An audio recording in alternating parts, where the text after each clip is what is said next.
इस समय हमारे बीच में है डॉक्टर अल्तमश शेख, जिन्होंने कोरोना के दौरान पहली चरण के दौरान भी एज अ कोरोना वॉरियर के रूप में उभर कर आए थे और उन्होंने बहुत ही अच्छा काम किया था कोरोना वॉरियर के रूप में। हम उनसे जानने की कोशिश करते हैं कि इस समय जब पूरे महाराष्ट्र में कोरोना की दूसरी लहर फैली हुई है, तो इस कोरोना वायरस के बारे में उनका क्या कहना है और लोगों को किस तरीके से इस कोरोना वायरस से बचने की क्या सलाह देते हैं। हम एक बार उनसे जानने की कोशिश करते हैं।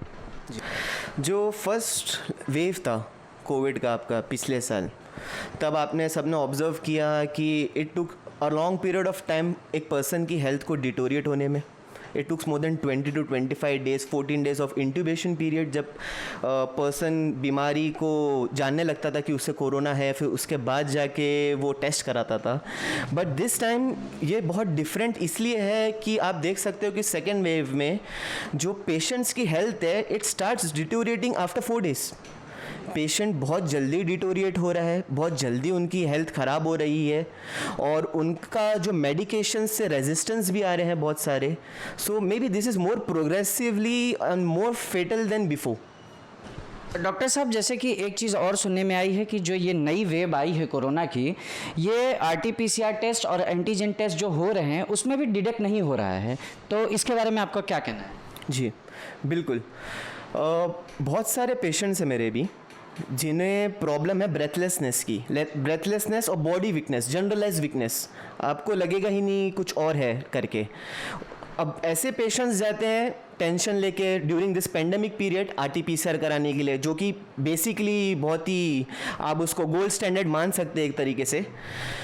और RT-PCR उनका नेगेटिव आता है, उसके बाद भी उनका ये कंप्लेन रहता है कि मुझे ब्रेथलेसनेस क्यों है। बट क्या है, according to the study of the medical fraternity of the India, HRCT scan, the CT scan जो आपका चेस्ट का एक CT स्कैन होता है, जो कि एक गोल्ड स्टैंडर्ड इन्वेस्टिगेशन आप मान सकते हैं कोविड के डायग्नोसिस के लिए। तो बहुत बार जो RT-PCR नेगेटिव आते हैं उनका HRCT में कोविड के ट्रेसेस पाए जाते हैं। तो आपको गवर्नमेंट ऑफ इंडिया ने भी यही किया है कि जिसको सिम्टम्स हैं जो कि RT-PCR से नेगेटिव है, still they should be treated as a covid patient, ऐसा करके। सर, एक सवाल मेरा और था आपसे।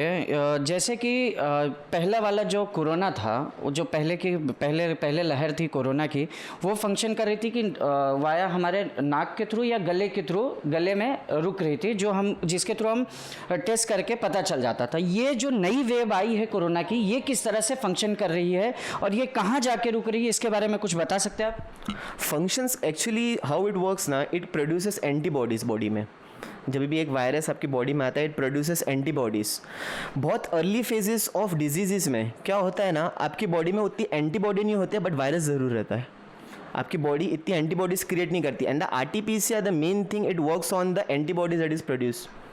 ओके, सो उस वजह से वो डिटेक्ट नहीं हो पाता बहुत बार ये टाइम पे। डॉक्टर साहब, ये जो कोरोना की दूसरी जो लहर आई है, ये ऐसा सुनने में आया है कि ये डायरेक्ट फेफड़ों को इन्फेक्ट कर रही है। इसके बारे में कितनी सच्चाई है, आप एक बार बताइए। आपकी बात से मैं अग्री करता हूँ, but the mode of infection जो कोविड का है, जो पिछले साल था, उसी तरीके से सेम है, इसलिए मास्क पहनना बहुत ज़रूरी है। और जहाँ तक आपकी लंग्स को अफेक्ट करने की बात है, तो कोविड बहुत प्रोग्रेसिवली लंग को अफेक्ट करता है। बोथ द लंग्स इसमें बहुत जल्दी इन्वॉल्व हो जाते हैं और न्यूमोनाइटिस का बहुत ज़्यादा चांसेस रहता है।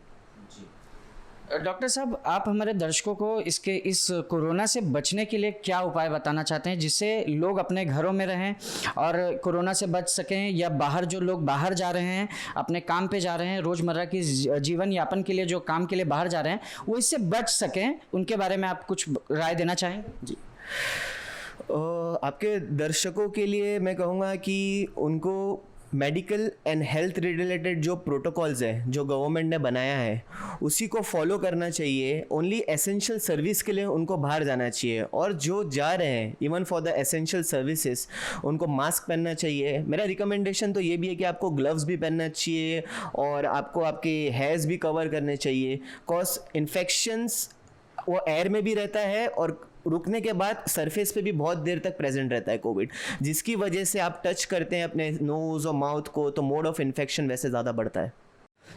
डॉक्टर साहब, हमारे देश में जो कोरोना की वैक्सीन लगाई जा रही है, वो क्या जो कोरोना की दूसरी लहर हमारे पूरे देश में इस समय एक बहुत तेज़ी से जो फैल रही, क्या ये उस पर कारगर है? जी बिल्कुल, आपको वैक्सीन डेफिनेटली लेनी चाहिए।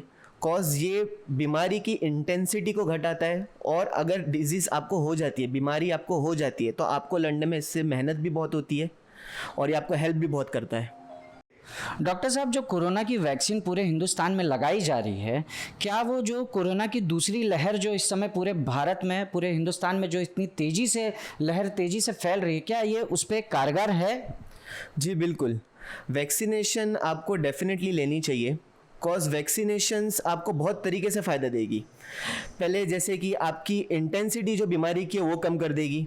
दूसरी, आपको प्रिवेंट करेगी कि आपको बीमारी लगे ना। और तीसरी, अगर आपको हो जाए तो उससे उभरने के लिए आपको ताकत भी बहुत देगी।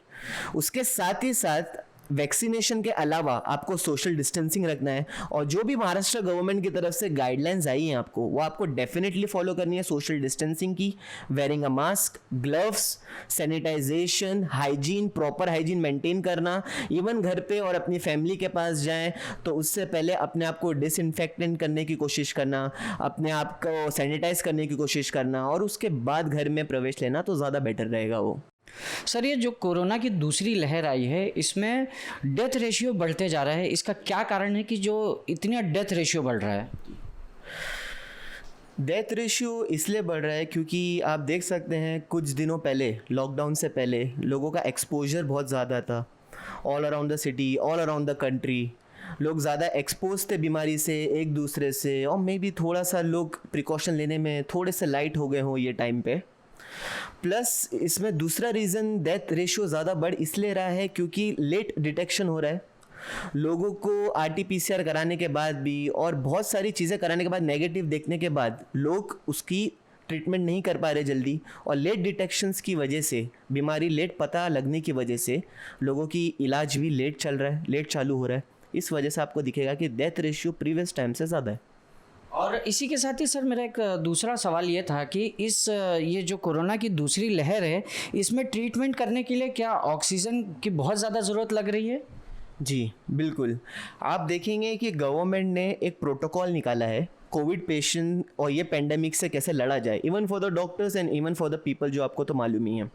यहाँ पर उन्होंने गाइडलाइंस में ये कहा है कि माइल्ड, मॉडरेट और सीवियर केसेस को कैसे हम हैंडल किया जाए, और उसमें मॉडरेट टू सीवियर केसेस को definitely O2, even the mild का अगर जहाँ सैचुरेशन कम आता है माइल्ड केसेस में, उनको भी O2 सप्लीमेंट की बहुत ज़रूरत है। तो ये टाइम पे मेडिकेशन, वेंटिलेटर की अवेलेबिलिटी होना, O2 और बेड्स अवेलेबल होना हॉस्पिटल में बहुत बहुत ज़्यादा ज़रूरी है, क्योंकि ऑलमोस्ट पर डे का अगर आप नंबर्स देखेंगे, it's around 2 lakh cases per day.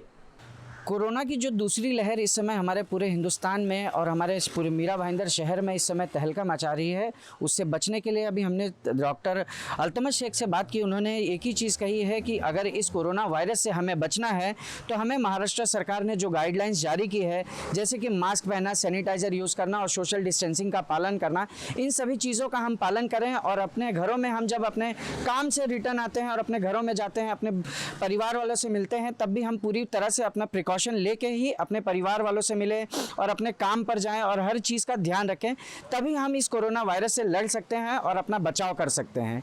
Indian citizen TV के लिए अजय यादव के साथ सचिन दुबे।